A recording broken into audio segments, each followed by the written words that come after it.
இருக்கேன். அதுக்கப்புறம் தான் எனக்கு இந்த நம்பிக்கையே வந்தது. என்ன பிரச்சனை அப்படின்னா, எனக்கு 13 வருஷமா சுகர் இருந்தது.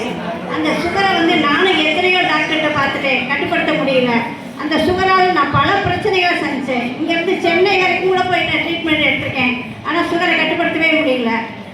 எனக்கு வந்து ஏகப்பட்ட பிரச்சனை. என்ன பிரச்சனைனா, நான் ஒரு ஸ்கூலில் வேலை பார்க்கும்போது எனக்கு அந்த மாதிரி எப்படி சொல்லவே தெரியல. தன்னால் மோஷன் போக, தன்னால் யூரின் போக, அந்த நிலைமையில் இருந்தேன். நான் எங்கே போனாலும் நான் பாத்ரூம் தேடிக்கிட்டே அலைவேன். அந்த சூழ்நிலையில் இருந்தேன் ஒரு 13 வருஷமாக.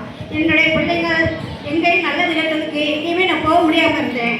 6 வருஷத்துக்கு முன்னாடியே மாரிசி மேடம் வந்து என்னை கூப்பிட்டாங்க, எனக்கு வழக்கம் சொன்னாங்க. ஆனால் அப்போ வந்து நான் அசால்ட்டாக எடுத்துட்டேன். இந்த கம்பெனியில் சேர்ந்து நம்ம மருந்து சாப்பிட்டுருந்தா அப்போவுமே நான் குணமாகி நல்லா இருந்திருப்பேன். நான் இப்போ மேடம் எப்படி இருக்காங்களோ அந்த மாதிரி இருந்தேன் உடல்நிலை. ஆரம்பத்தில் சுகர் வந்து தான் இப்படி ஆகிட்டேன். இப்போ நான் 6 வருஷமாக இந்த நம்ம ஜெனரல், எண்டையா, லிவா மூணுதையும் 6 மாதம் விடாமல் எடுத்தேன். இப்போ எனக்கு சுகருங்கிற பேச்சுக்கே இடம் இல்லை. நான் நல்லா ஆரோக்கியமாக இருக்கேன். இப்போ தான் 1 வருஷம் நான் ஜாயின் பண்ணி போன மகளிர் தினத்தில் தான் ஜாயின் பண்ணேன். ஜாயின் பண்ணி 1 வருஷம் ஆகுது. இப்போ என்னுடைய உடல் ஆரோக்கியமாக இருக்குது, ஐஸ்வர்யமாகவும் இருக்கிறேன். நான் 4 பேருக்கு நோய்களை குணப்படுத்துறதாகவும் இருக்கிறேன். 3 மாதம் இல்லைன்னா 6 மாதம், நாள்பட்ட வியாதி இருந்தால் 3 மாதம் 6 மாதம் சாப்பிடணும், இல்லைன்னா 3 மாதம் சாப்பிட்டு நம்ம நோயை குணப்படுத்திடலாம். நான் குணமானது இல்லாமல் நிறைய பேரை நான் குணப்படுத்திருக்கேன். இங்கேருந்து மன்னார்குடி, பெங்களூர், சென்னை இவங்களுக்குலாம் கேன்சர் பேஷண்ட்டுக்கு நான் கொடுத்துருக்கேன். அந்த கேன்சர் பேஷண்ட்டு இன்றைக்கி நல்லா இருக்காங்க. ஆனால் ஒவ்வொருத்தரும் என்னை ஃபோனில் அப்படி வாழ்த்துவாங்க. நேராக போகும்போதும் நல்லா இருக்கியா, அம்மா வாங்க, மேலே வாங்க அப்படிங்கிறது சொல்லுவாங்க. அந்தளவுக்கு மரியாதையோடு நம்ம நடத்திவிடுவோம். ஒரு டாக்டர்கிட்ட போய் நம்ம மணிக்கணக்காக காத்து கிடப்போம். காலையில் போனால் சாயந்தரம் ஆயிடுது. அந்த ஸ்கேன் எடுங்க, இந்த ஸ்கேன் எடுங்க, அவங்கள பார்க்கணும், இவங்கள பார்க்கணும். அந்த 100 பேர் இருப்பாங்க, அவங்கள டோக்கன் போட்டு போகிறப்ப நமக்கு பொறுமையே இல்லாமல் போயிடும். ஆனால் இது வந்து அப்படி இல்லை. நம்ம வேணுங்கிறத நினச்ச நேரம் போய் நம்ம கம்பெனியில் வாங்கிக்கலாம். நம்ம ப்ராடக்டை வாங்கி சாப்பிட்டு நீண்ட ஆரோக்கியத்தோடு எல்லாம் இருக்காங்க.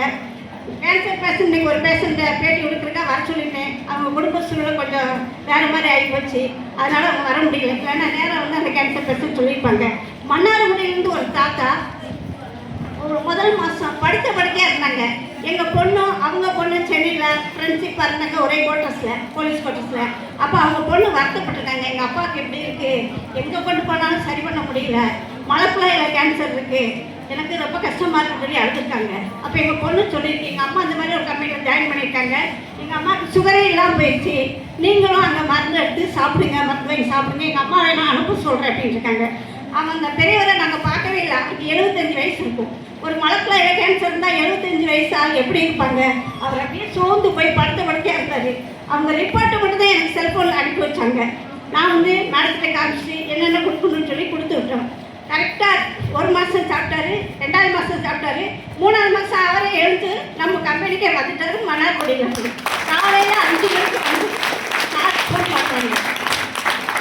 அவங்கள பார்க்கணும், மருத்துவங்க நானே நேராக வந்திருக்கேன், அந்த மேடத்தையும் பார்க்கணும், அவங்களையும் நான் பார்த்ததில்லை அப்படின்னு கஸ்டமர் சார் ஃபோன் பண்ணாங்க. சரியா? அது மாதிரி அவங்க வந்து மருந்தை போய் இன்னும் சாப்பிட்டுட்டு தான் இன்னும் நல்லா இருக்காங்க. மலைக்குடல் கேன்சர் குணமானதை எங்கேயுமே நான் கேள்விப்பட்டதே இல்லை. நம்ம கம்பெனி ப்ராடக்ட் சாப்பிட்டு நல்ல குணமாயிருக்காங்க. இந்த வாய்ப்பு படுறதுக்கு எனக்கு நன்றி கூறியிருக்கேன்.